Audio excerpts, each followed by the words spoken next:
do a video on gathering data and then using a linear regression to see what we can learn about that data. So here's what I'm going to do. I'm going to pretend, well not pretend, I've taken a bunch of data. So what I'm going to do is I'm now going to enter my data into my graphing calculator. So I press stat, and I'm going to enter my data by pressing enter on edit.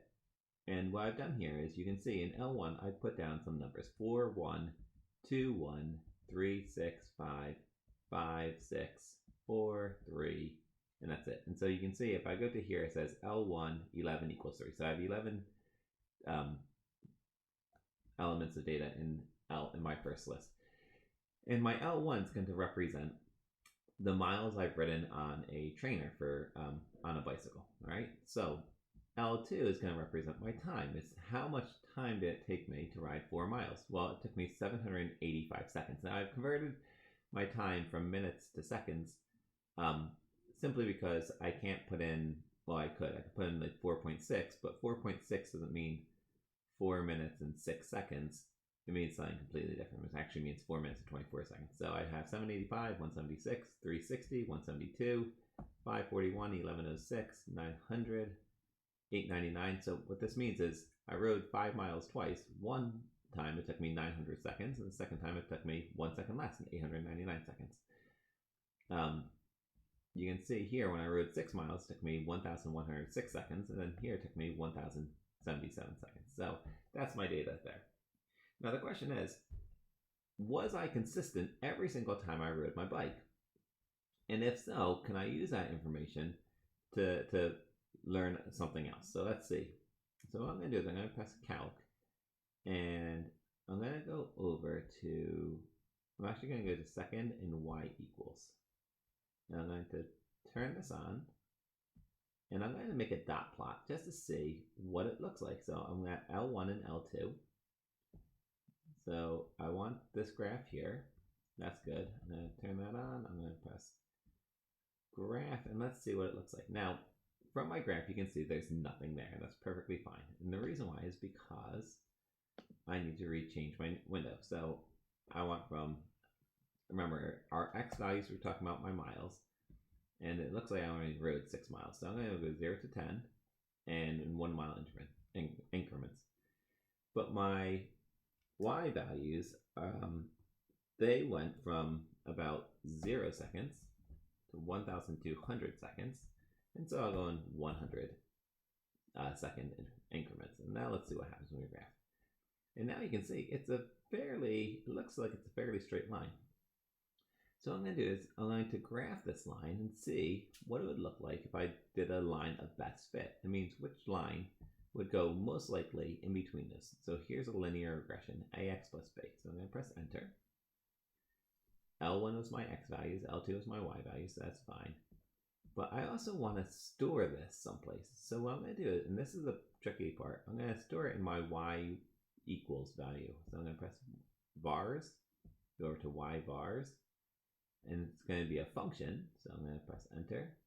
I'm going to store it as y1, and then I'm going to go to calculate.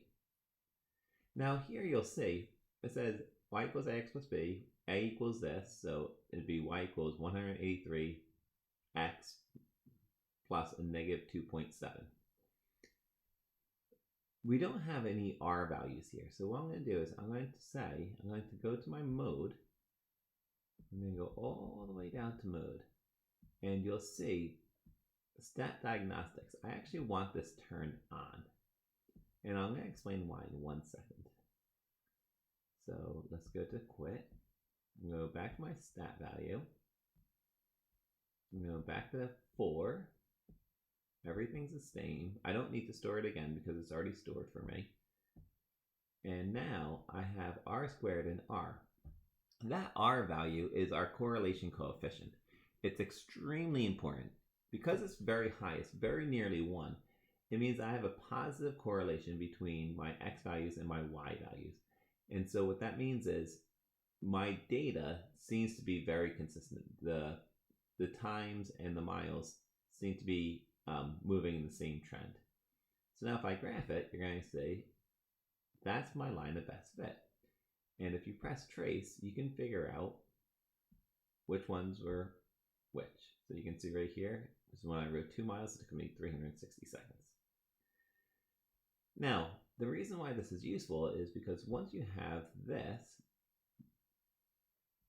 equation, I can go to here, and I can extrapolate and figure out, well, if I rode for 10 minutes, how long would that take me? It should take me, assuming I'm staying consistent, 1,827 and a half seconds, up around that, someplace around that. The other thing that's kind of neat is you can use this to what's called interpolation, which is when you look at data in between sets. So I can actually put in 1.5 seconds into my equation and find out how long it would take me to get 1.5 miles.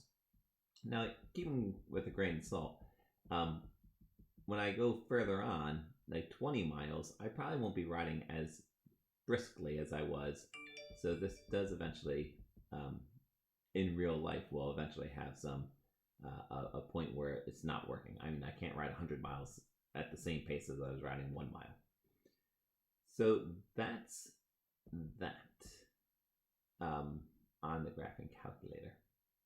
What I do want to do now is I'm going to show you very quickly how to do the same thing on Desmos. What you do is you would hit the plus sign, put in table, put in your X values and your Y values, and I've already done this. I'm going to go over here, open graph, and I put in my X values and I put in my Y values. And then what I did is I have X1 and Y1. So I'm going to say, okay, I want an expression. And this is how you get the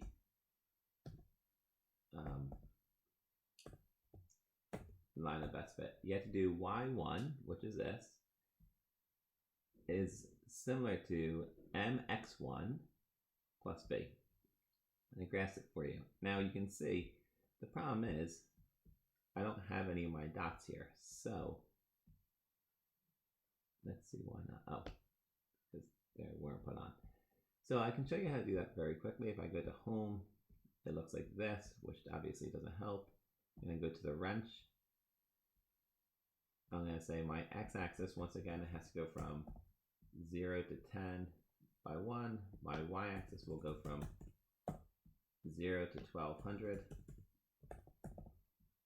by 100s. And the nice thing about Desmos is I can say this was my miles and this was my seconds, and it labels them for you. And you can see here your miles, here your seconds. You can actually go on and click different points. So you can see this is the interpolation I was talking about. 2.5 seconds would be take me about 455 seconds, right? Rounding. The other thing I want to show you is this. There's something called residuals. And when I plot that, this is how far my actual data points were away from my line of best fit. So you can see some were a little bit below and some were quite a bit higher, but they represent how far away you are from the line of best fit. The last thing I wanted to show you was this, and it's actually on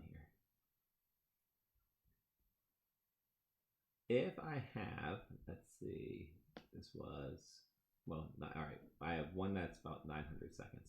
Well, you know what, let's use this one here. If I want to know how many minutes 785 seconds was, what I can do is this. I can just type in, actually I'll do this. I'll go to set, oh no, oh my time, all right. So if you go 785, I'm not sure if this is going to work because my data is kind of gone. And then you press second and angle. You go to degrees, minutes, seconds. Let's see what happens. No, it doesn't work. Well, 785. Oh, of course I know what I'm doing. 785 divided by 60 means it's 13 minutes, but it's 13.08 minutes. So now I take that. I go to angle. I go to degrees, minutes, seconds. And that tells me it's about 13 minutes in 5 seconds. And that's it. That's all I'm going to do for today. Like I said, you have to take the information and use it for what it's used for and be able to understand what you're looking at. All right, and that's the whole idea. Understanding what the data is actually telling you, and also understanding after a while, if you're doing something like your training, it's not going to last forever. I can't do 100 miles the same as I did 1 mile. All right, that's it. Hope you enjoyed. Thanks. Bye bye.